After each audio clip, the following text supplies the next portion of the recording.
Jimmy Spencer's here. Have any of the drivers told you they plan on using your song suggestions from Tuesday this weekend in Bristol, Mick Spencer?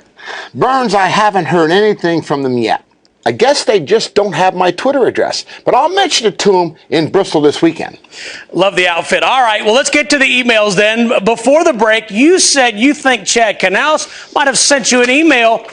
This must be the one from Chad. Email address CK24. He used to work on the 24 car. CK24 NASCAR at, well, we won't give the whole email address. He's from Parts Unknown, right? And he wants to know, who do you think is more of the boss on the race team, the driver or the crew chief?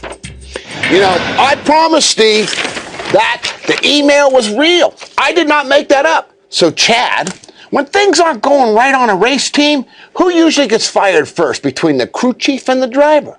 The crew chief. The team is more heavily invested in the driver, so the driver's more of the boss.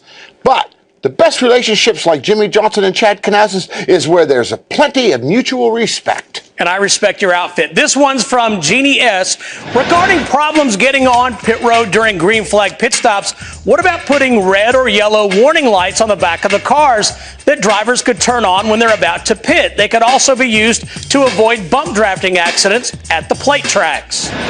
Jeannie, in theory, it's a great idea, but the drivers have enough problems controlling what they've already got now. Adding another distraction inside the car, I believe it would cause even more wrecks, because the drivers, they try to play games with each other, and gain an advantage using those lights would be a big mistake, I think. Okay, and this one's from Win M. What a great name. Hey, Steve, winning. Got it. He wants to know, when a driver is asked a question that could be answered yes or no, why do they give a speech about how hard the crew has worked on the car? You know, sometimes I think they just don't know what yes or no means. I think it goes like this. Hey, ask me a question, Burns. All right. Hey, Jimmy, yes or no, do you think you can win today? Steve, the Bass Pro Shop Chevy was decent in practice. We've been fishing for a fast setup all weekend long. My Tornadoes crew has been swirling around that garage like crazy. I hope it's hook, line, and sinker for us today. Wait, I forgot the question.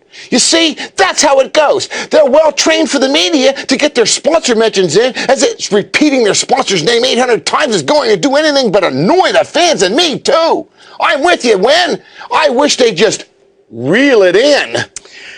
Got it. And finally, Jug writes, Jimmy, can we get a survey on the drivers on how they treat the fans when they are not on camera? Maybe some of them need to talk to Richard Petty. Smoke is one of the worst. They forget who's buying the tickets.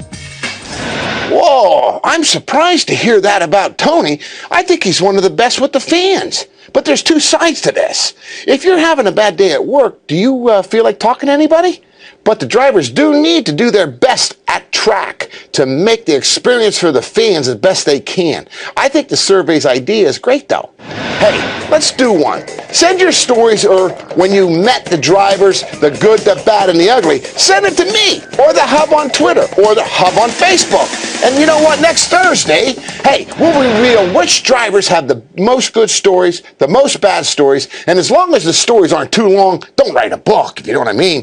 We'll share a couple of them on the air.